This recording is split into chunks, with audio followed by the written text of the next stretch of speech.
क्योंकि जैसी भी आपकी जीवन में जब ज्यादा खुशियां आती है तो बर्दाश्त करना भी क्या होता है, मुश्किल होता है कि कैसे उसको, क्योंकि हम लोग को बताने का सोचते हैं कि हमारे जीवन में ये हुआ है, लोगों ने ऐसा किया है।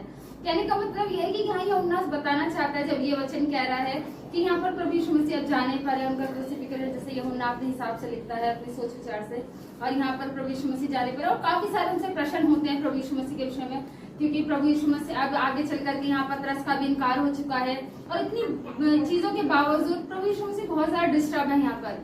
क्यों? क्योंकि जो लोग मेरे साथ थे, जो लोग मेरे साथ खड़े थे, जो लोग मेरी सुनते थे, जिन लोगों ने मेरे साथ रहकर मेरे साथ खाना खाया है, मेरी मेज में हाथ डाला है, वहां तक भी रहकर उन्होंने क्या कर दिया, मेरा इनकार कर दिया। और यहाँ पर प्रभु यीशु मसीह बहुत डिस्टर्ब है कि ऐसा कैसे हो सकता है जिन लोगों के साथ आप रहते हो, खाते हो, पीते हो, वो क्या कर जाए, गद्दारी कर जाए। हालेलुया। जिन लोगों के साथ उठते हो, बैठते हो, वो लोग आपके साथ क्या कर जाए, आपका इनकार कर जाए, आपके परमेश्वर के पुत्र होने का भी इनकार कर जाए, आपको वो जानते इस बात का भी इनकार कर जाए। और यहाँ पर यीशु मसीह का जो मेंटली आप देखें बहुत ज्यादा परेशान है, निराश है, हताश है, लेकिन वो ये बात कि तुम्हारा मन व्याकुल ना, अपने लिए नहीं कहते, किसके लिए कहते हैं, अपने और लोगों के लिए। जब वो जाने पर है और उनके बाद जो लोग रहने वाले हैं पृथ्वी पर, उनके लिए वो इस बात को कहते हैं कि तुम्हारा मन क्या ना हो, व्याकुल ना हो। उस परिस्थिति में जब प्रभु यीशु मसीह को सांत्वना की जरूरत है, कौन वो किसको सांत्वना दे रहे हैं, और खुद ऑलरेडी किसको सांत्वना दे रहे हैं, अपने लोगों को, अपने चेलों को, उन सोसाइटी को, समाज को, उन लोगों को, उन विश्वासी जनों को जो अब क्या कहते हैं प्रभु यीशु मसीह को नहीं देख पाएंगे शारीरिक रूप में। लेकिन यहाँ पर प्रभु यीशु मसीह उन्हें तसल्ली देते हुए कहते हैं कि तुम्हारा मन व्याकुल ना हो। कितनी बार जब हम अपने जीवन को जीते हैं, कितनी बार व्याकुल होते हैं, हमें लगता है कि ऐसी परिस्थिति आ चुकी है कि प्राण निकलना ही बाकी सब कुछ हो गया। हालेलुया। लगता है कि अब पैरों तले जमीन खिसक चुकी है, ऐसा हो जाता, ऐसा ना हो जाए, वैसा ना हो जाए, हम चीजों से क्या लगते हैं, पूरे हफ्ते भर लड़ते झगड़ते पहुंच जाते हैं संडे को। और प्रभु ने कहा है कि तुम्हारा मन व्याकुल ना हो। प्रभु ने पूरे 365 दिन इस बात को कहा कि तुम डरो मत। और डर किस टाइप से हमारा बेचैनी रहता है, हम परेशान रहते हैं, निराश रहते हैं। प्रभु ने उस परिस्थिति में कहा कि तुम्हारा मन व्याकुल ना हो। जिस हिसाब से गर्मी पड़ रही है, जिस हिसाब से परेशानियां हैं, उस हिसाब से मन का ठंडा रह पाना बड़ा मुश्किल है। जिस हिसाब से कुछ काम होते नहीं दिख रहे, कुछ काम नए होते नहीं दिख रहे, जो चाह रहे हैं प्रार्थना करने, चीजें नहीं बन पा रही, लेकिन प्रभु ने तब भी कहा कि तुम व्याकुल ना हो। और आगे बड़ी बात कहता है, क्योंकि तुम्हारी व्याकुलता किसको डिस्टर्ब करेगी, आपके विश्वास को। आपकी व्याकुलता, मन की बेचैनी किसको डिस्टर्ब करेगी, आपकी प्रेयर लाइफ को। आपकी बेचैनी किसको डिस्टर्ब करेगी, आपकी फास्टिंग लाइफ को। आपको इतना सुस्त बना देगी कि आप भूल जाएंगे कि मैंने प्रार्थना कब की थी, हमने उपवास कब रखे थे, या प्रार्थना के लिए आखिर बार कब बैठे थे। हालेलुया। इसलिए प्रभु ने कहा कि तू अपने, इसलिए नीति वचन भी कहता है कि तू अपने मन की रखवाली कर।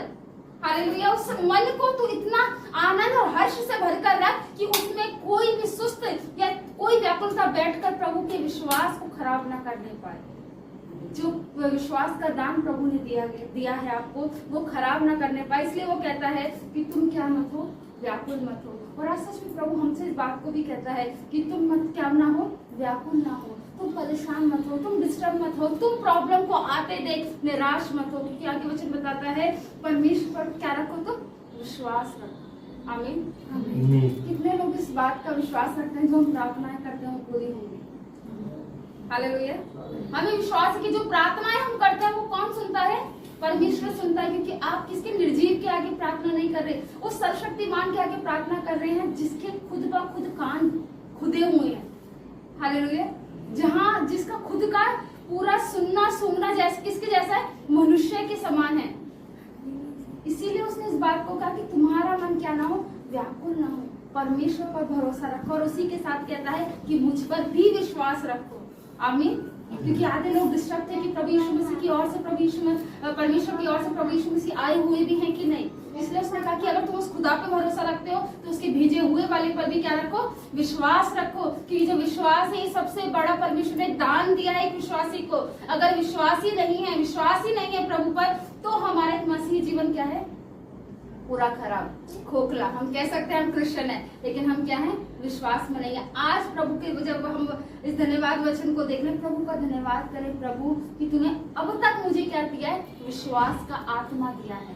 विश्वास में की लड़ाई से तुम मुझे झगड़ते और दौड़ाते हुए यहाँ तक लेकर आए, आगे भी तू क्या लेकर चल, मुझे विश्वास की अच्छी दौड़ दे।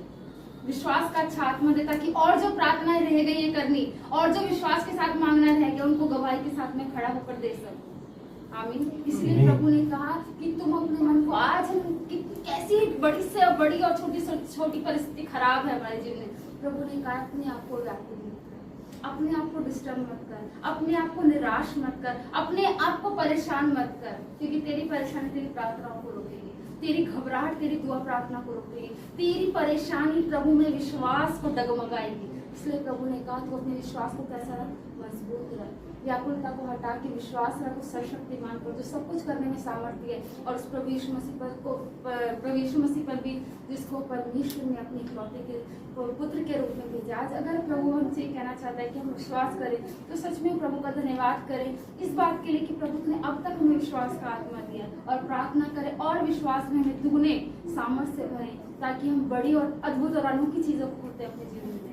आमीन। आमीन। छोटी सी प्रार्थना करते हैं। सर्वशक्तिमान ईश्वर, सेनाओं के और प्रभु धन्यवाद करते हैं पिता की सच्चिता और महान सामर्थ्य है, और आपने कहा है कि तुम्हारा मन व्याकुल ना हो, परमेश्वर पर विश्वास रखना ईश्वर भी यहाँ पिता हमें अच्छे विश्वास का आत्मा दे, और अब तक आपने विश्वास में बनाकर और लेकर आए हैं, हम धन्यवाद आपको देते हैं यीशु मसीह के सामर्थ्य नाम में।